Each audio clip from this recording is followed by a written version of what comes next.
Hello everyone and welcome back to Crater City, and as you can see I have managed to eventually complete this auto wheat farm by Azuma. And if I just grab some seeds, you can see it's going to make a lot of noise, but we do get some wheat out of this, which is great. It's a little haywire as to whether it gives you wheat or seeds, but it does work on occasion. That does lead to a much faster production rate of wheat than I could expect from a random farm. And we step off again, and it turns right back off. And from that few seconds, I got another 9. I've already got over a stack in here, so I don't need to grab much more. But our with that completed, our job for today is to get to work on an automated potion maker to make the splash health potions, which will allow us to harvest the skeletons a heck of a lot faster. And for convenience of that, I've also shut down the mob spawners down below, which I really should install some kind of special system for. That's something I can do later. There's always something to automate around here, so it's always nice to stick around. But anyways, hop over to my view, and we'll get to work. Okay, so yeah, I still need to work out a way to actually breed these guys better, because for some reason it kind of glitches out if I do it from there. It's a little annoying. Speaking of glitching out, work, dangy, right. So over here, I've got the area where we previously had the wheat array, the little mini wheat farm that we had that we just milled manually. And I've got a brewing stand already set up. So we've got a button here, which will control when this whole thing works. And I've got a nice little piece of water down there to actually grab our water bottles through. Now we are going to require 3 different ingredients for this. Neverwort, although I might be able to swap that out for something else. I haven't tested it just yet.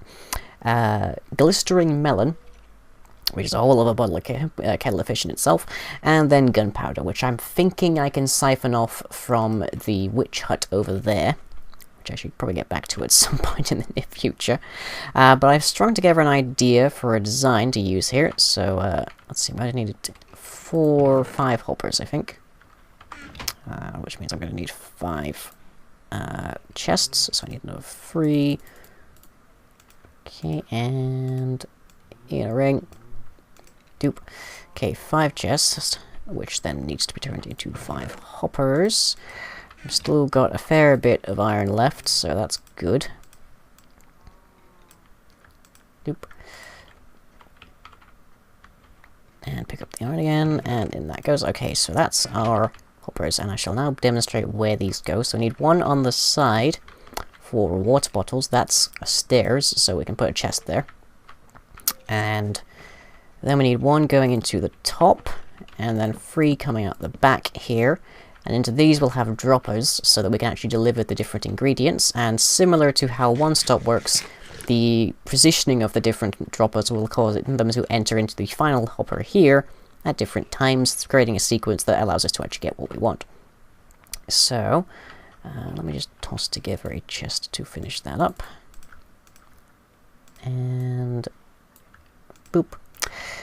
Okay, so water bottles go in here, and they filter through as they have room into there. And now we need some droppers. I went over to One Stop and picked up a few of my supplies that were still hanging around. Yep. And 1, 2, 3 droppers done. Good. Now the bulk of the wiring here isn't actually to get things running, it's to more control how it runs. So I need... Oh, that's not the way you go at all, is it? You're feeding straight down there, that's not going to help. Okay, let's stand back here a bit more. That's better. Okay, so the bulk of the wiring is actually to control when these things can fire, because I don't want people to be able to push the button and attempt to brew something here if one of these is empty, which is to say if there isn't actually something to spew out and create the potion. So if we're low on gunpowder, for example, or if we're low on the Neverwort. So I actually want to find a way, and I know of a way to do it because I've built this in my test worlds already, to control this so that we can make sure that it only actually fires properly when all the conditions are right. So let's see, along here we shall have, well, over here we'll have torches, and then we'll have comparators coming from each of these, so we need 4 comparators in total for this. Do I have any spare comparators? No, but I have 3 redstone repeaters, which I'll keep in mind. Okay, 1, 2, 3. And, oh, there's a couple of trap chests in there. Could put those to use. Oh well. And then we're going to have to make everything else. I repaired my Silk Touch pickaxe. And named it as well to make it a bit cheaper. So now we have Silky, and he's getting me a ton of stone because I'm just using him to dig out random stuff. Okay, that would be one of them. And that would be another.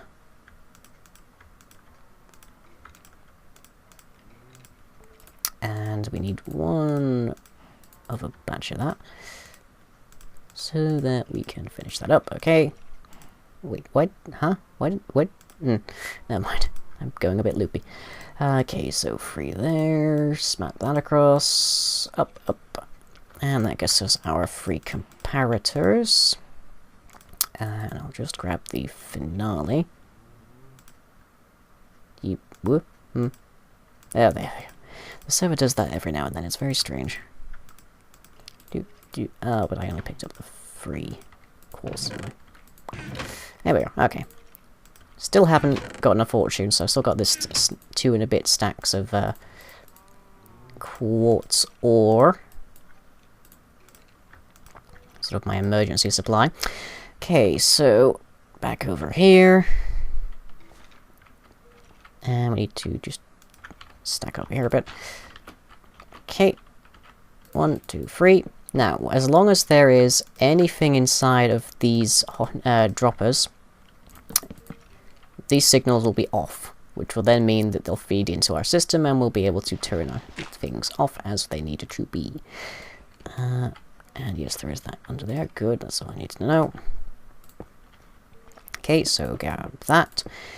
And then we might need to be another block up, I think. Yes, we do, because that signal needs to come through here. And watch as I tunnel into water. I'm calling it right now. Well, I was close.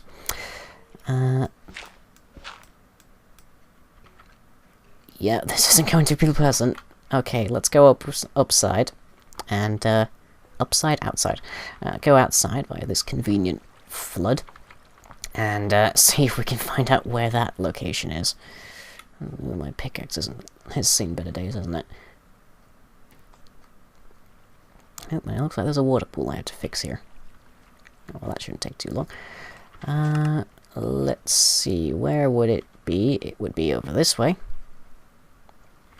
And that sounds like the witch hut going off.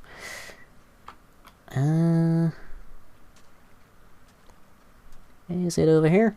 Is that it? That looks like it. At least I think this is it. If not, I'm going to be very surprised. But let's see. That is where it comes in. So, yeah, it must be around here somewhere. So let's just lay a few blocks here.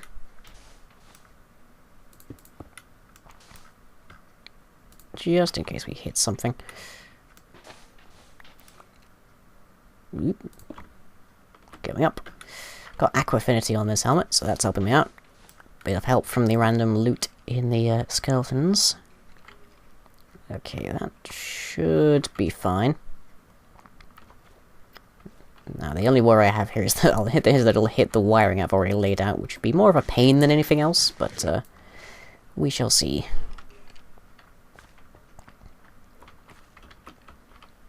Okay. I did not hit the right place. Oh, well, I only hit the one and the torches I had around here. That's not so bad. That's the sugarcane going. Yeah, there's always something to automate around here. Okay, so let's just go up here and see if we can find where it actually does come in.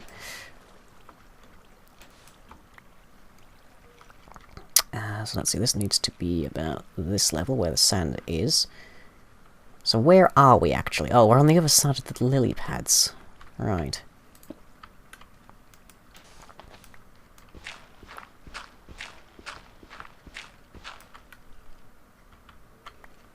Okay, let's just cover this up.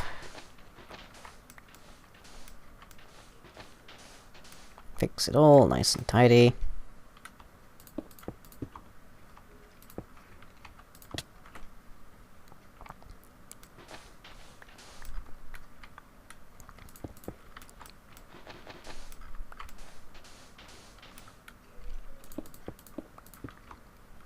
And then we can, I'll tidy that up later. We can just go back down here and we can dig out the areas that we actually are going to need, which shouldn't be too much. This doesn't go very high.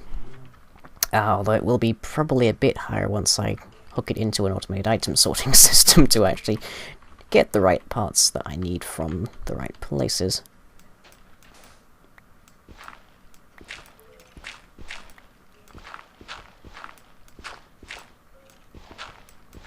There we go, perfect. Okay, and we need it coming along here to control those. Oh, right, yes, it's because... No, not a repeater, a comparator. There you are. And there. Okay, so when all that's on... need to get that as well. Good. And redstone. Connect that there. Need another torch. Probably I need more of these anyway, so let's just dip into them. There. Okay, so we have a slight problem. It's trying to eject stuff right now, which is not what it should be doing. So I need to... well, let me just put this together quickly. This is where our button is going to connect. So let's hook that in. There we go. Okay, so we need to do something. Oh, well, first, that shouldn't be connected like that. And if this line is on, then we need to turn on our light over here, our indicator, to tell us that there's an item missing from the supplies. And now we need to have the torch here so that it can be turned off from this line and this line without the two meeting, so that it doesn't interfere with that. So I now need to figure out how to get one of the that to not interfere properly like that. That would be the glistering melon, I think.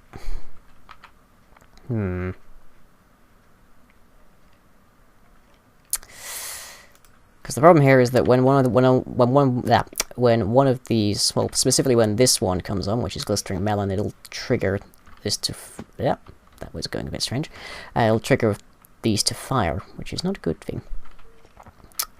So right now, that line is on, which means that if I did push that button and this blinked off for a second, this wouldn't change at all, which is good.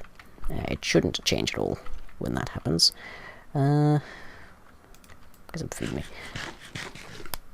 And I need to keep this layer here fine, or else it causes more issues when I try to install an item system later.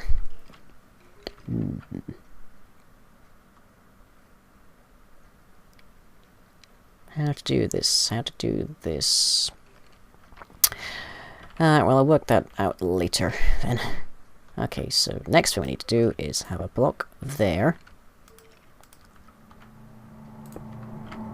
So that I can stick a comparator coming out of that, so that we know that whether there's anything inside of the hopper here, which should be full of water bottles. If there isn't any water bottle there, then it needs to turn off. Do I seriously not have any cobble around here? Okay, we'll just use dirt then. That's fine. Dirt is okay. Dirt deserves some love. And that turns on a torch as well. To initiate a repeater that goes through here. Grab Silky quickly.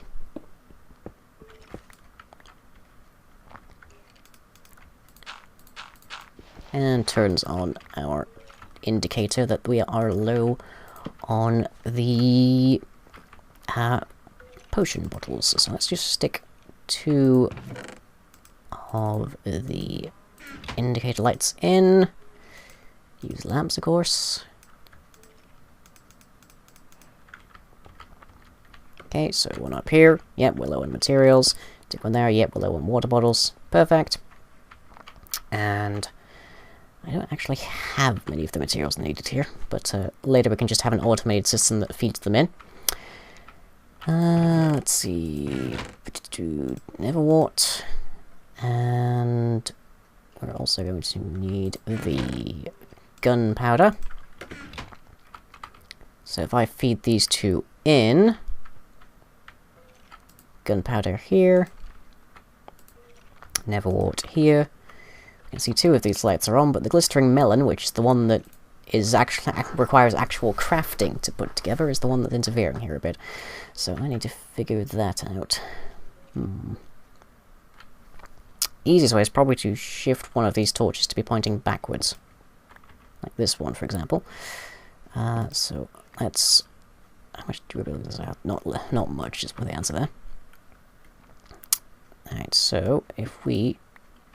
light. Oh, that's right, because we're right next to the reed farm.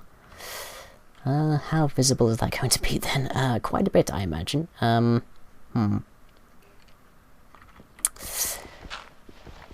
it's just the one. I can hang an item frame on it if I need to. Okay, so... torch there. Stone on top. Redstone on that. Block there. There. And reattach this. And it doesn't interfere again. Perfect. So now it can't actually feed... It can't actually trigger because we have that hooked in. So nothing comes out. Nothing happens. Perfect. Now if we get ourselves some glass, we can get potion bottles. Ooh. It appears we have some PvP going on. Okay, so let's get some of those. And we stick them in here. Then we see that that light turns off, because there is one here. Good. And let's get ourselves a glistering melon. My plan for the glistering melon is that we shall use portals to get pigmen spawning and then falling to their deaths in an ideal situation. And that will allow us to get the gold nuggets that we need for this. So we only need 1 of these, so let's just shove this in here. Okay, that's the other indicator light going off. So now, this is all ready to start cooking, so let's give it a hit.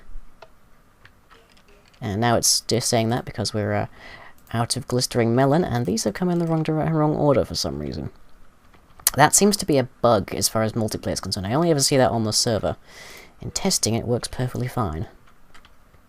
So I don't know why that happens. Maybe if I moved these further apart or something, I don't know. Well, that wouldn't be too hard. I only have to expand in this direction anyways.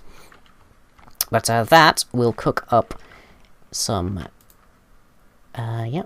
Orca potion to healing potion to splash potion. And that will give us our splash healing potions, which we can then toss liberally at our skeletons. So this doesn't automatically cook like the one-stop can, but is also a heck of a lot smaller and quite a bit more resource friendly. And it still allows for automated resupply, which is good. Okay, there's healing potions. And there's splash potions of healing. And if I take one of these out, it will get immediately refilled by a water bottle, and that light will come on, so that's perfect. Yep. And then we get the XP. I already got 38 from having to kill about 190 skeletons when I was just tinkering around getting this set up.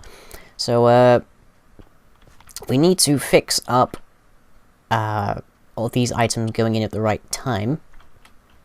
Maybe I can just put a delay here or something, I don't know. Yeah, that always seems to happen on SMP for some reason. And next time, I think we shall either do something with the witch farm, because some of the wiring there needs to be touched up a bit, or we'll maybe go back to the Wither Skeleton farm, or we'll get started on making a zombie pigman farm, because that'd be fun to do. But just before I forget that, I need the stone, and stick that there. And there. Perfect. And that then quite nicely hides most of the wiring here, so looks a lot better. But that's it for today. I shall catch you all next time. If you enjoyed this video, be sure to leave a like and or a favourite. Follow me on Twitter and subscribe to be notified of future updates. You can also check out the website where most other content is uploaded. That's all for now. Catch you later.